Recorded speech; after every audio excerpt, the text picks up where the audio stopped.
And if you see most of my judgments later, the center of it is international humanitarian law. Let's talk about settlements. I mean, and international law is a good transition point to talk about the settlements.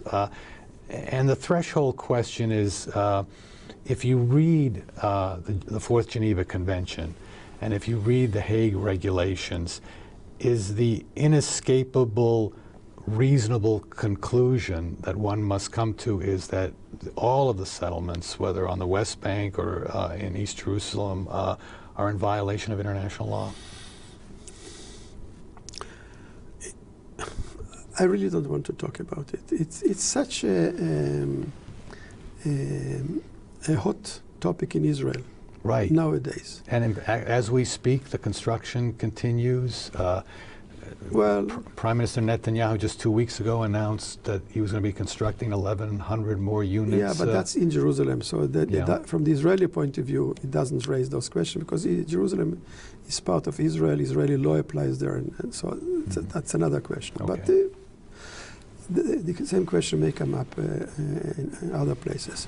As it is such a hot topic, I must impose on myself some rationale in the beginning of the settlement was security. Well, and some would argue that was a pretense, right? Some argue it was. And in fact, while the pretense was being maintained, there was the political leaders of Israel were very openly saying, we want to put as many settlements as possible on the West Bank to make the establishment of a Palestinian state as difficult as possible.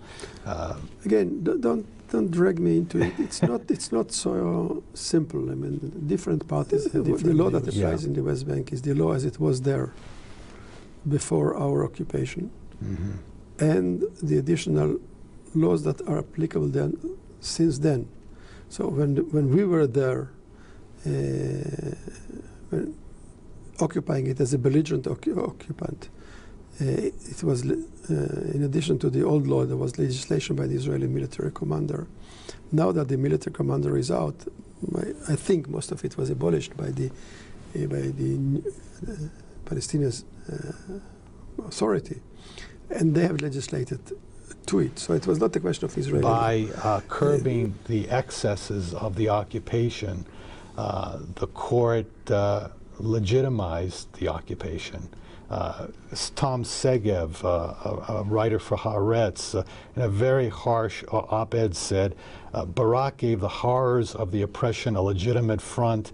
Decent people can tell themselves that if Barak could live with the occupation, then so can they. His guilt is therefore greater than that of people doing the dirty work out in the field. That's an awfully tough comment, and I think an unfair one, but is there any scintilla of truth to it, do you think, at all? Well,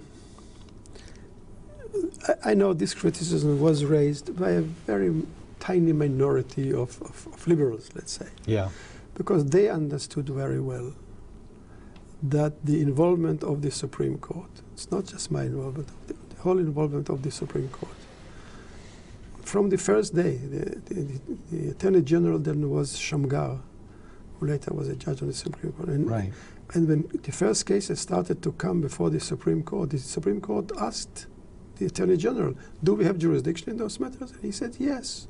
I, on behalf of the State of Israel, you have full jurisdiction. We will never argue that the Supreme Court doesn't have jurisdiction. So I think it was quite clear that what the Supreme Court, through those years, and don't forget many, many years since '67, what the Supreme Court has done is to preserve the rule of law in this area. And that without the Supreme Court's existence there, the situation of the local population would be worse. Ask them, and they will tell you. The Supreme Court has done a job, good job. They could do a better job from their point of view. They would come, we would have every year from '67 until the Oslo Agreement, something like 200 or 250 cases per year. The Supreme Court, from Arabs, and also later also from Israeli settlers, who that came to the court and argued against all kind of events that occurred in their daily life. And we were trying to do justice. In some cases we failed.